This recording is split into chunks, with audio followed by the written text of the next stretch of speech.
and once again thank the Ports and the Maritime Union for attending today. Right, we now come to item number 10 on our agenda, which is the Auckland War Memorial Museum Quarter 3 update. And if I can invite to the table Dr. David Gamester, Chief Executive. Welcome, David. Sumit Barnett and James Liddell. I think I've got the three of you here. Now, in order to put this on the record, that I think our motion is to note your third quarter report.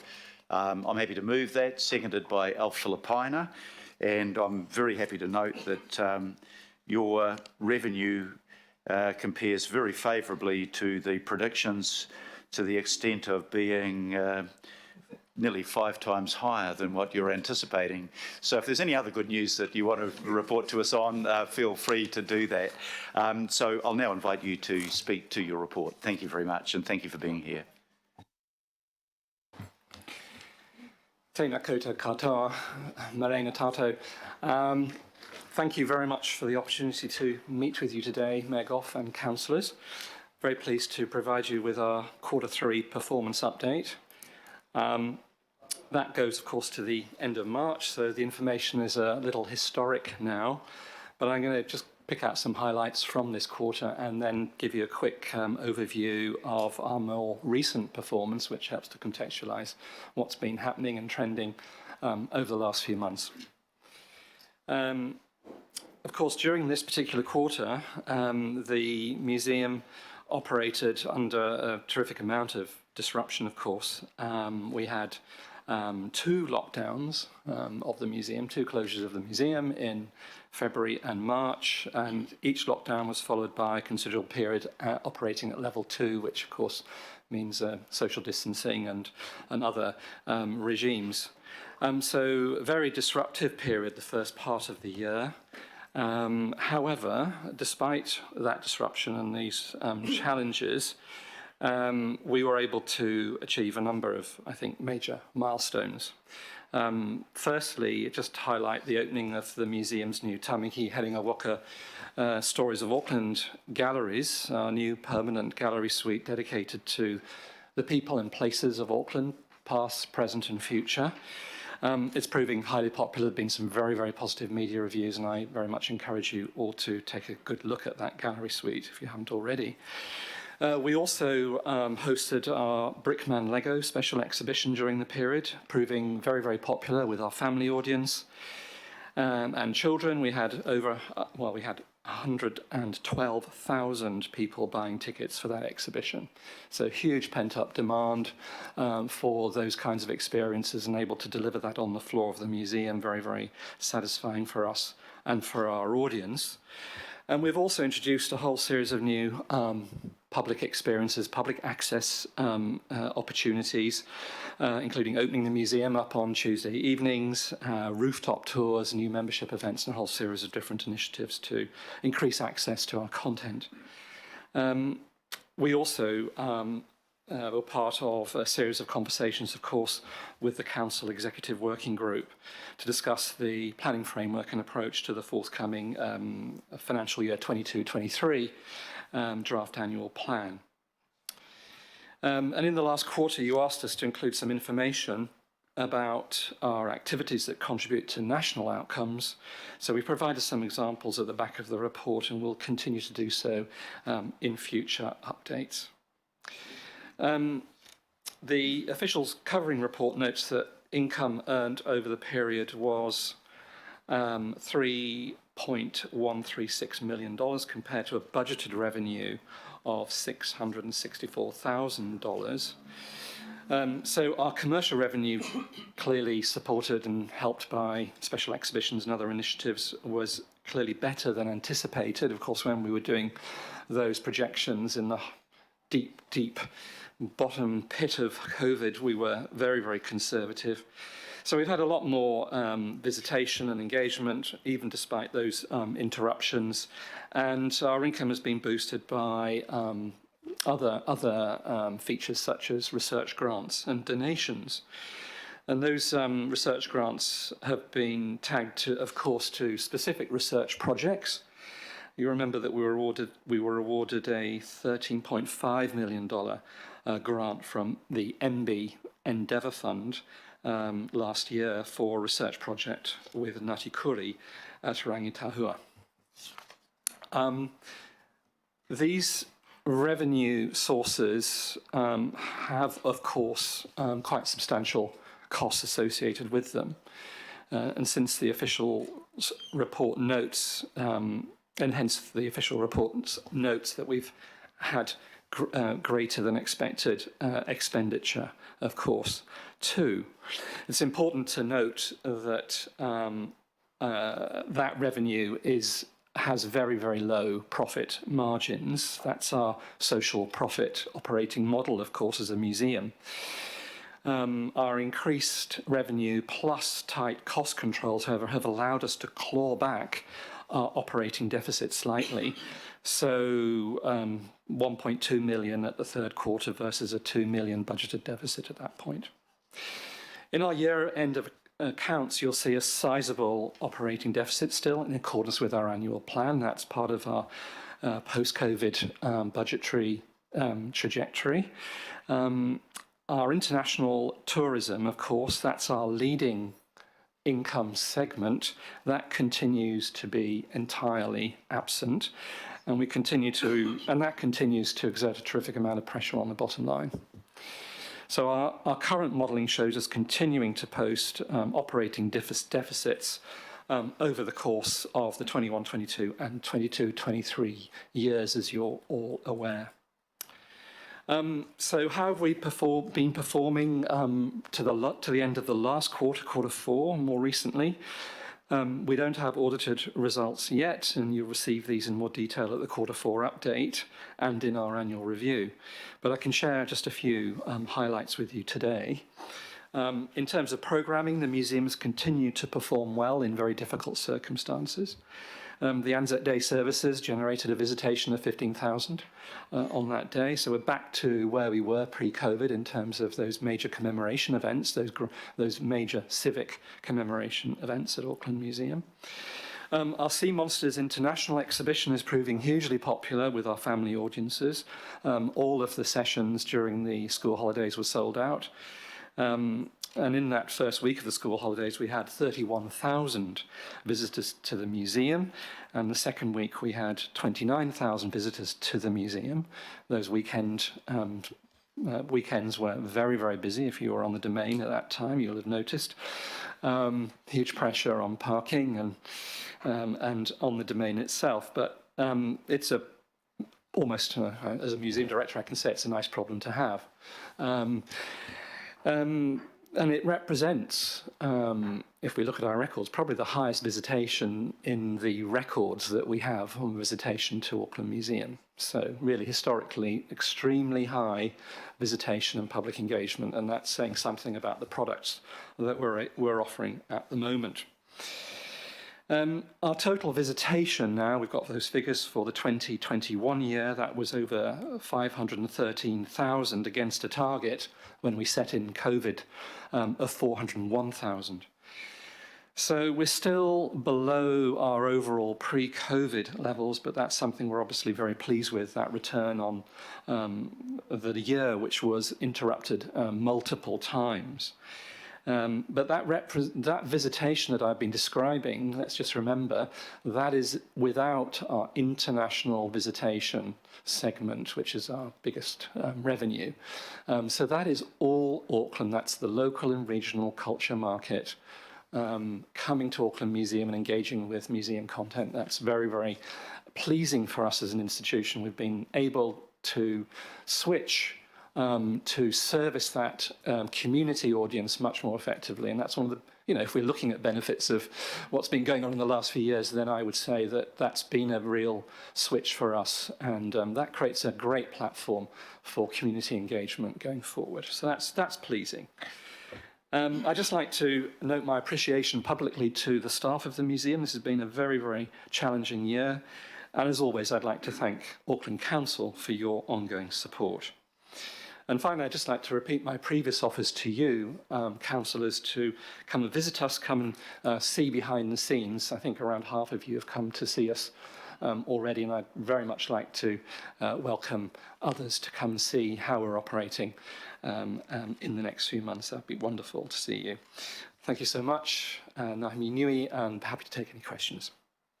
Thank you very much, David. And there's one that's done the rooftop tour. I can recommend it to any of my colleagues that still haven't done it. And it's not just the rooftop, it's behind the scenes. And the museum's a bit like an iceberg. We only see the tip of it on exhibition, and there's so much happening behind the scenes. And look, if you can get down there for maybe 1 to 2 hours, I think is probably a good period of time. James is nodding on that one. It's well worthwhile, and congratulations on a number of the things that you've put up to us.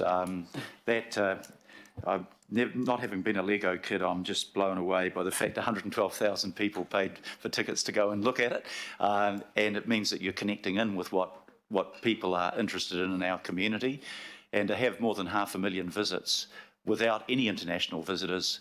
You know, one of the great things, no, let me rephrase that.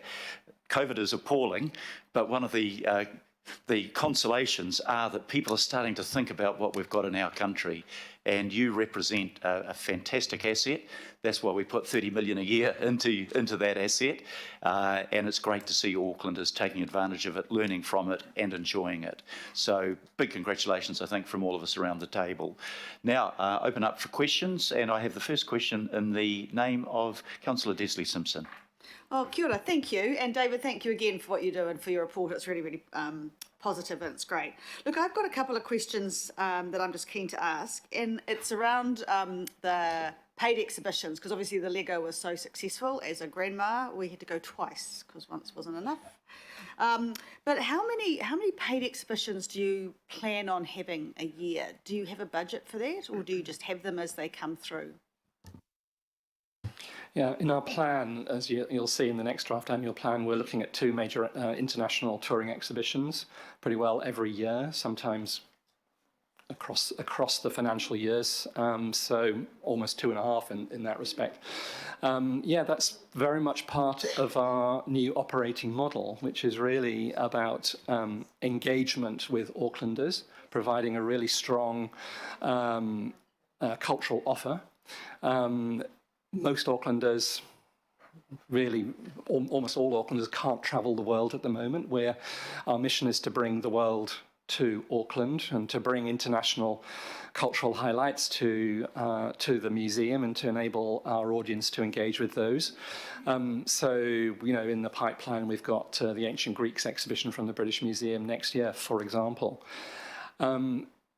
Those exhibitions, they are always expensive, but it's very much part of our operating model to be able to buy those in and to cover our costs and to use them as a platform for cultural engagement. And that's proving very, very successful, as we're seeing with Sea Monsters at the moment, which was provided by the National Maritime Museum in Australia.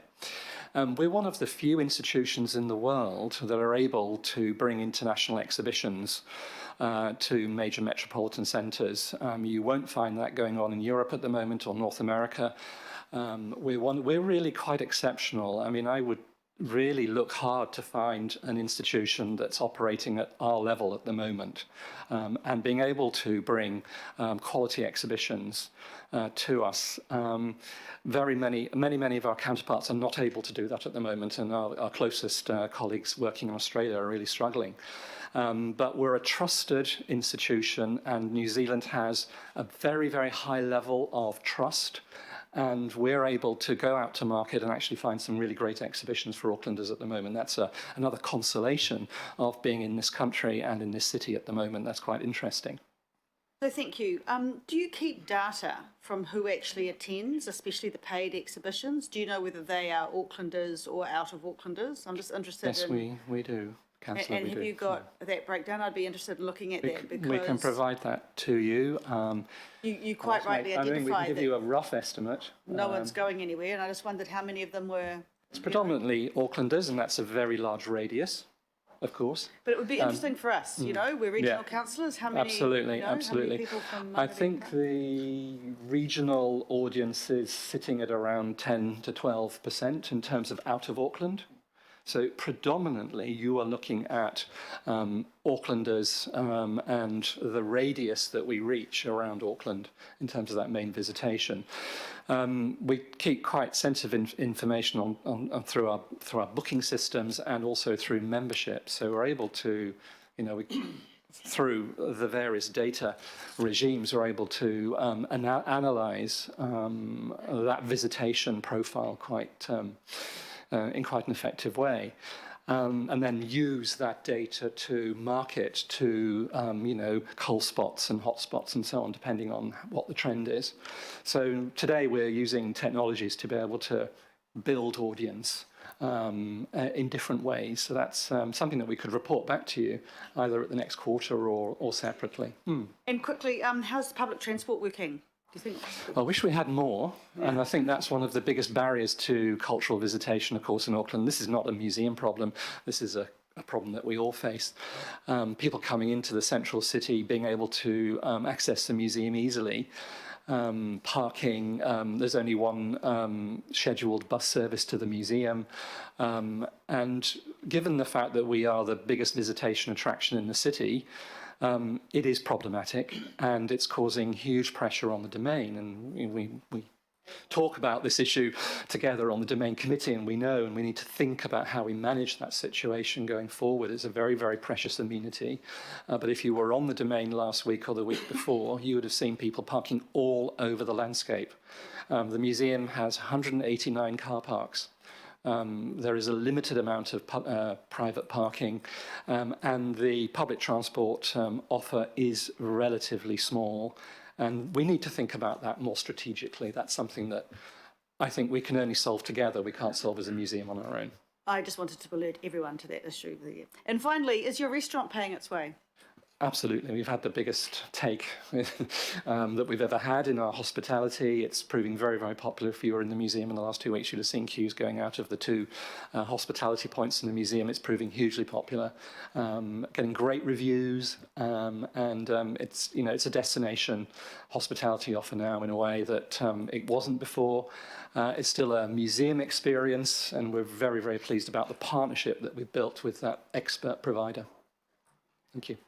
Thank you. Some really good questions there. I'm be very keen for you and Auckland Transport to sit down together to work out how we can get people from where they're coming from directly. I don't know whether the Parnell station is making much difference yet. It may not be. But what we can do to link up to facilitate people getting to the museum and being able to advertise that. The second thing, and it's by way of a question, is if we're getting 10 to 15% of the visitors coming regionally from out of town, obviously we exist predominantly for Aucklanders, but we're very keen to share and we're very keen to attract people from around New Zealand to come to Auckland to help out our hospitality industry. I would be interested in whether you were working with Auckland Unlimited to see ways in which we can promote the museum as an attraction for people to come to Auckland, stay overnight, stay in the accommodation, go to the local bars, restaurants, etc.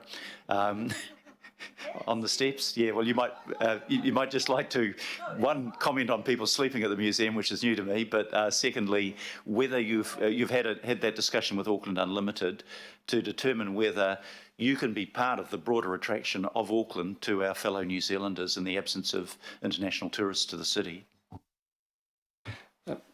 Kia ora, thank you for that question, Magoff. Yes, we are having conversations with Auckland Unlimited. We do see Auckland Unlimited as a key partner for being able to promote our offer more widely.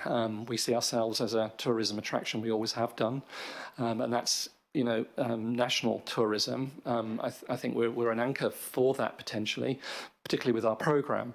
But we need to. I think we need more conversations, more strategic conversations about how we work more effectively with Auckland Unlimited to actually get that message out there. And Auckland Unlimited has come together very recently. There's a new executive group, and I'm very excited about having the opportunity to talk in more depth about how we can work better together. Tell them how you sold out staying overnight at the museum.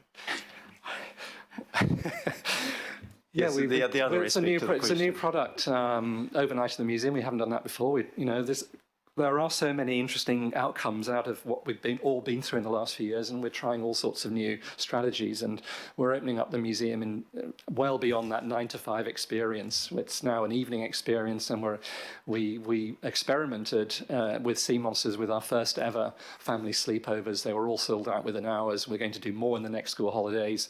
If you look on social media, you'll see some lovely videos captured by parents who are very brave. I would not want to do that. If you've ever done that at Kelly Tarleton's, you'll know what I mean. But it's proving hugely popular. And yes, bed nights is one thing, but we can provide those too. Yeah, glamping at Eden Park and sleeping over at the museum. The world's changing. It's not as I knew it. Councillor Angela Dalton. Thank you very much for your report. And my question was around parking as well. So I brought my grandchildren through to Sea Monsters last week, which was really good. There were so many children, school children, enjoying themselves. But I could see the challenges with parking. It took half an hour for us to find a park.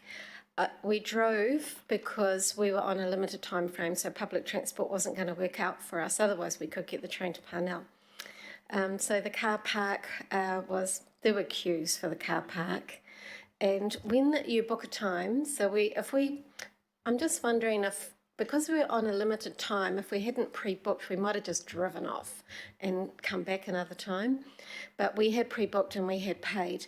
So there's the anxiety of booking a time and then taking half an hour when you don't realise that that's what the parking's going to be like. So what the strategy is the strategy to meet with Auckland Transport and get support for more public transport? Is that the strategy? Yes, it is part of the strategy. Certainly, we do need more support, and we do need better public services. There's only one scheduled bus service. It's only a half-hourly bus service. It's great, and it's the first time we've ever had a bus service to Auckland Museum. I think we've only had it for about 2 to 3 years. Thank goodness we've got that. But that's the only direct connection, public transport connection to the museum. Parnell Station is geographically, strategically, beautifully positioned and should be supporting and helping us, but the pedestrian access between the station and the museum is too challenging for most visitors, and that's something that we all need to think about as well. And then we have to making huge inroads into better managing the public parking on the domain, and we've developed some new initiatives to manage the Tatoki Street roads more effectively, to really preference and privilege those people who are using the amenity rather than commuters who are dropping cars off early in the morning, taking up the parks and then working elsewhere.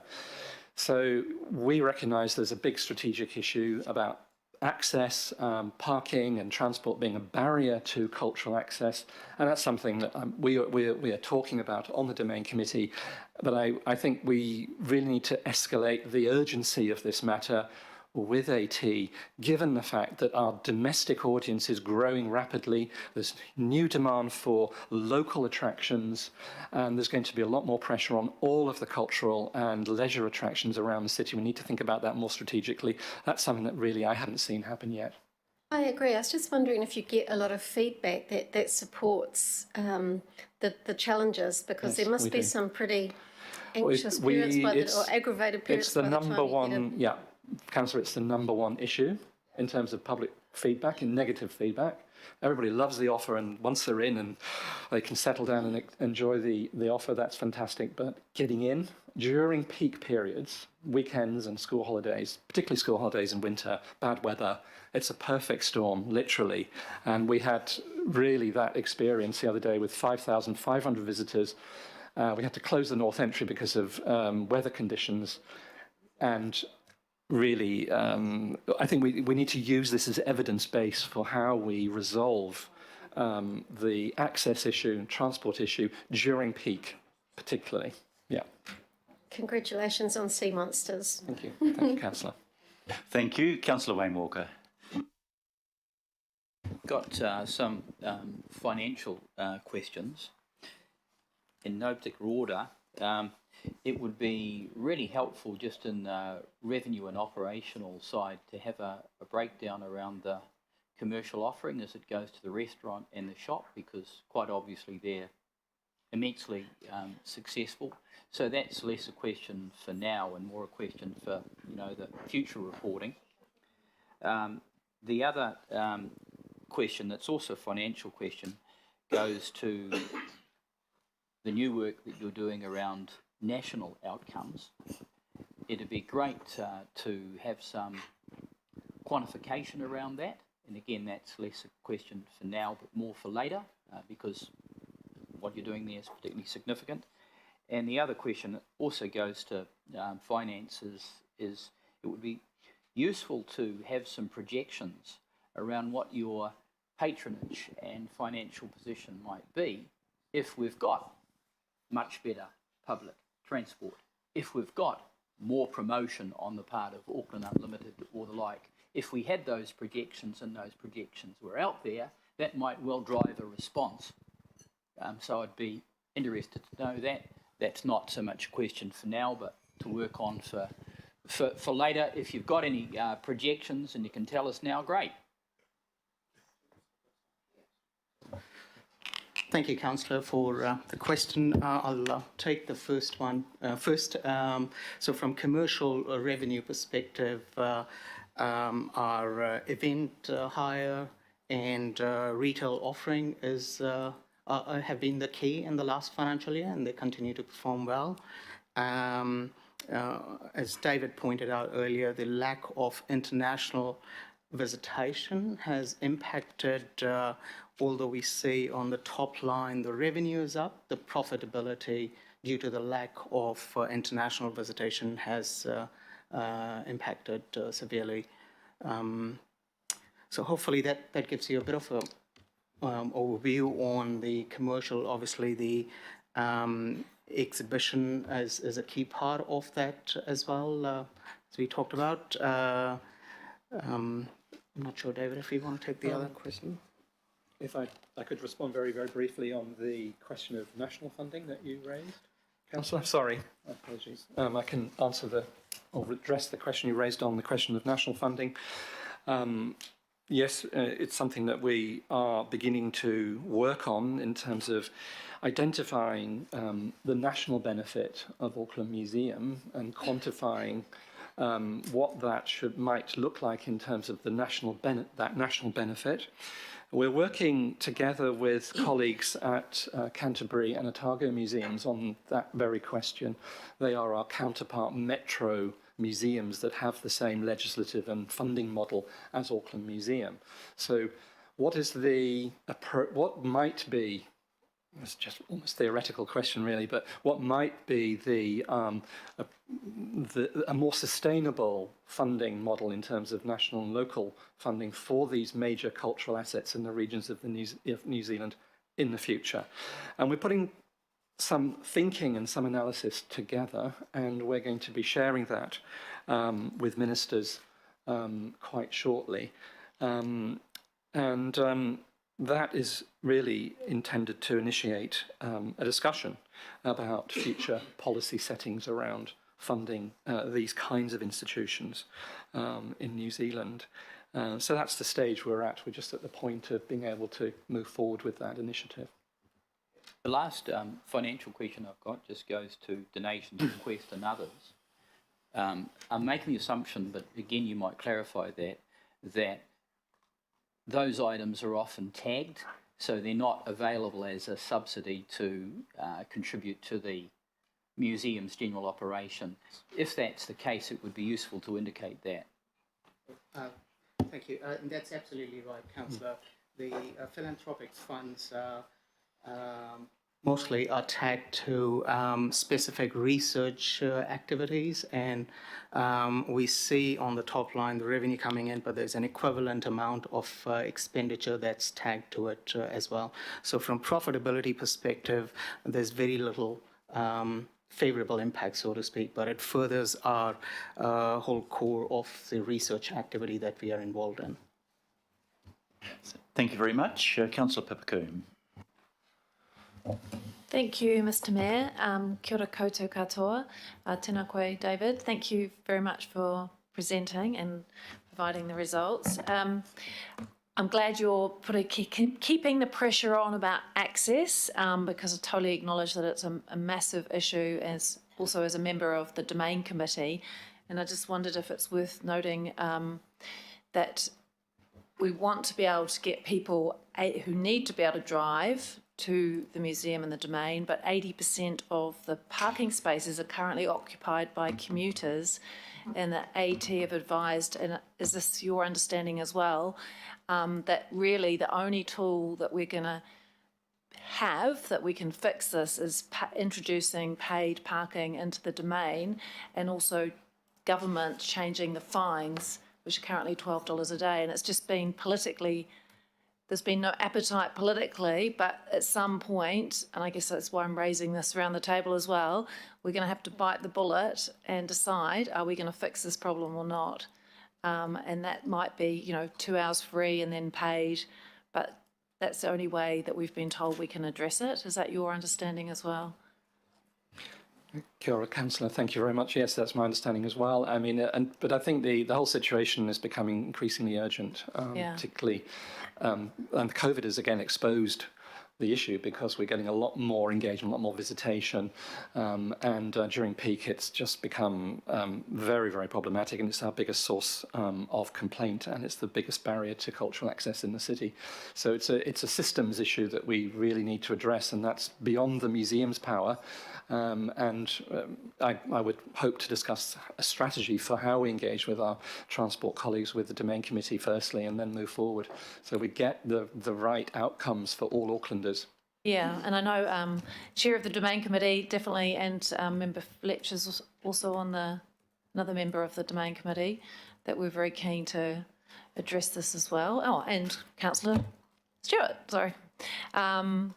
So it's definitely within our brief. So I hope that we're definitely very, very conscious of it. But I guess we're going to probably need to get a wider political support, because if we progress this, everyone kind of needs to understand why we're doing it and what we're trying to achieve. If I could just add one further thought to this issue and the urgency. The Domain sits in an area that's becoming increasingly intensified in terms of residential and other businesses. We're getting the biggest, some of the biggest retirement villages in New Zealand built on the edge of the Domain. There's so much more pressure on this landscape, and it really does need, I think, a very, very careful review of how that is going to be managed in the future. And then in this situation, we've got museum visitors, people seeking cultural access, competing with a whole range of other users and other needs around this landscape. So it is a systems issue, and it is something that we need a really strong strategic review of. Thank you. And I just had a quick question, if I may, just on the membership. I don't know if I've brought this up before around the table, but just in terms of it's great to see that you've met your membership target already. And I just wondered if you'd implemented the hack of the membership around promoting that you can actually get free entry to the exhibitions when you buy a membership, which wasn't totally obvious when I bought my membership for my nephew at Christmas.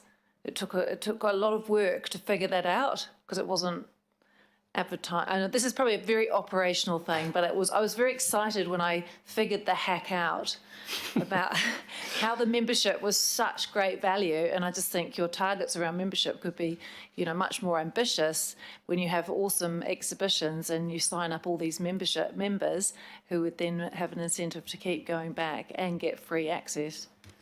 Yes, thank you, Councillor. Yeah, it's a culture shift for Auckland Museum. We didn't have that offer before. We've introduced membership, but we only introduced membership on the back of a special exhibition programme. So there's an obvious connection between the exhibition offer and membership. It's an incentiviser and a motivator for people to become more closely connected to the institution, and then to use that platform to drive new experiences and deeper enrichment with our content. And that's proving really, really successful. And I hope you're seeing an interesting programme offer around membership, not just through exhibitions, but certainly exhibition platform. The exhibition platform is a very, very important motivator. And that connection is becoming clearer to our audience in a museum that didn't operate on that basis previously. Yeah. Thank you very much. Councillor Richard Hills. Thank you.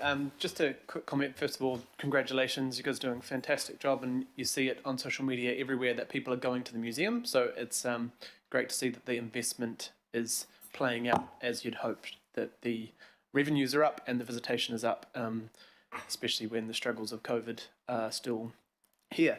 My comment just, I guess it's first as a comment and then it's a question. So my comment is, and you do mention it on your website around the outer link and the inner link, but I do want to be careful around the language of we only have one bus route and it's not very often.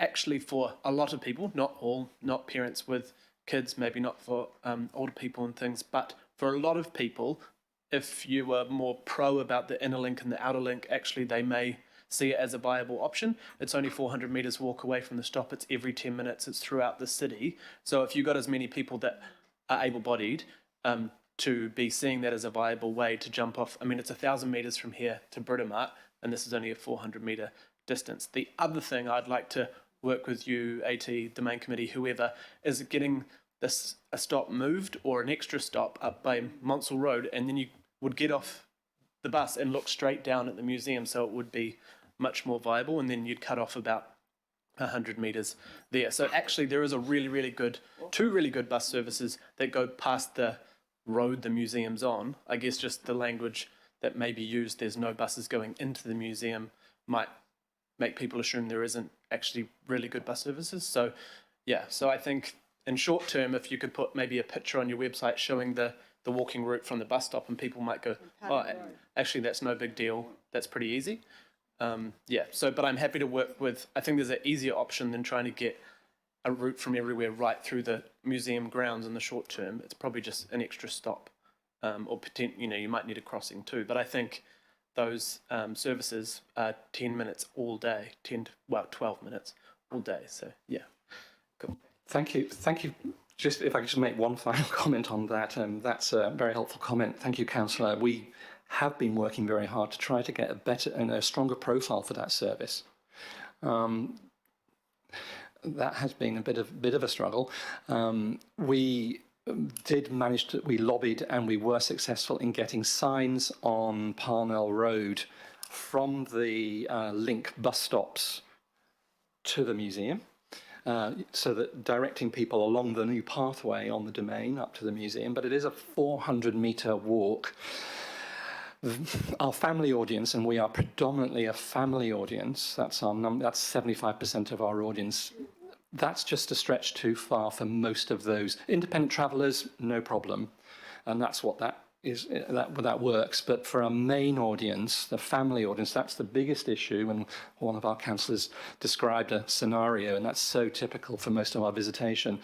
That just doesn't work. And we are promoting that as an option, but maybe small adjustments like being able to just move that stop to the entry of Monsell Road and just give that people line of sight would be a real help. It's a psychological thing we need to get over. We need a lot more promotion around the link service, connecting cultural institutions. I mean, there are the art galleries on the same route. It doesn't take much to actually just present that as a way of connecting and creating a cultural journey across the city. And, I'd really be grateful if we could have another conversation about how we might leverage and elevate that idea to our transport partners.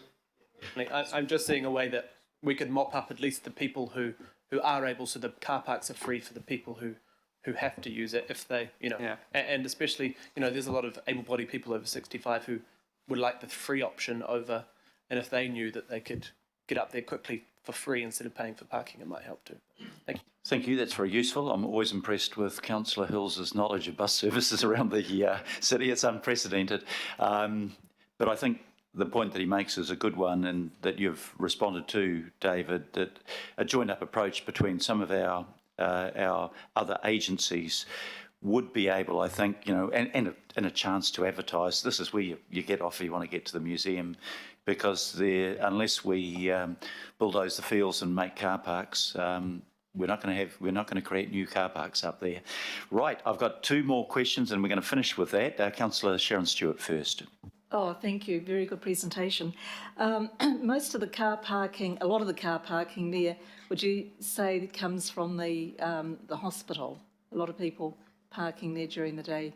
Yes, it's with ET and colleagues have done quite a lot of analysis, and I think the hospital community is a big segment of those who park around the domain during the day. There's a big issue about parking at Auckland Museum. That's been in the press. We've seen that, and it just kind of then transitions over across the domain as well. So we do see that as one of the contributory factors. Yeah, because I know a lot of people in my community that nurses, that's where they park. Yes.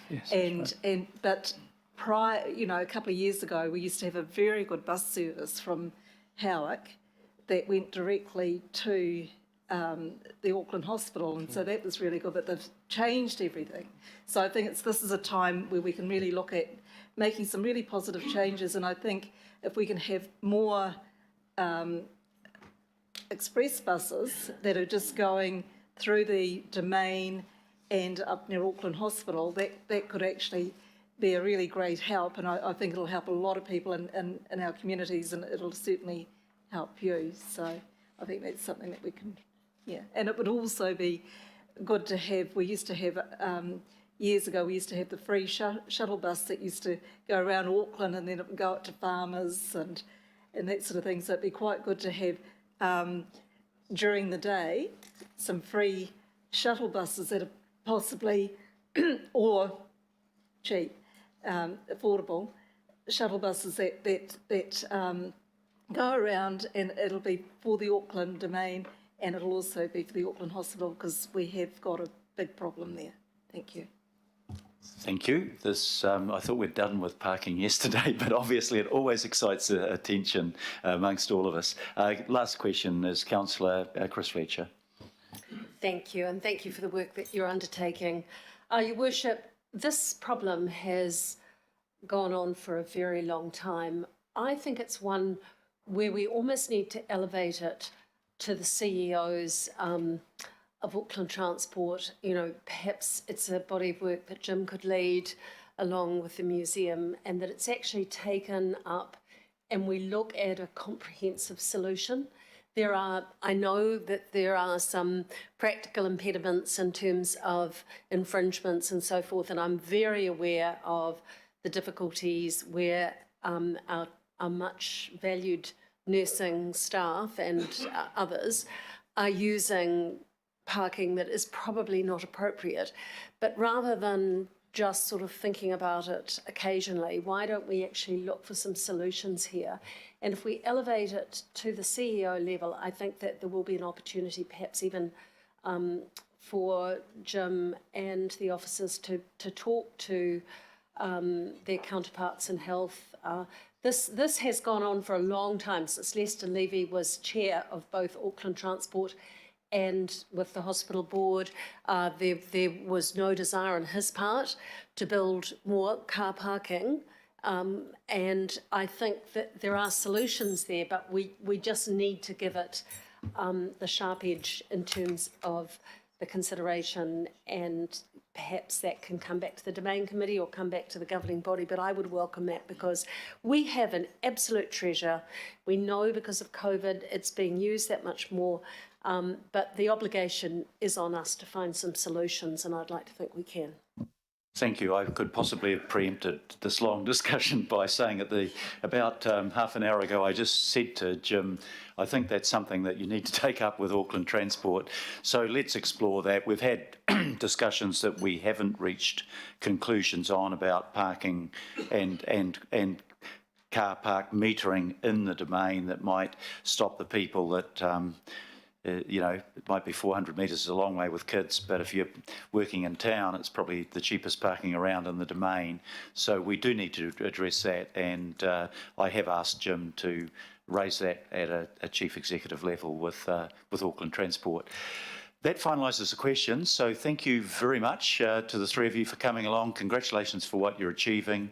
We're all very proud of the museum and what it does, and we look forward to continuing to work with you constructively to improve that relationship. Thank you very much. And as museum representatives are leaving, we've kind of mixed comments with questions, so I'm presuming there won't be any comments.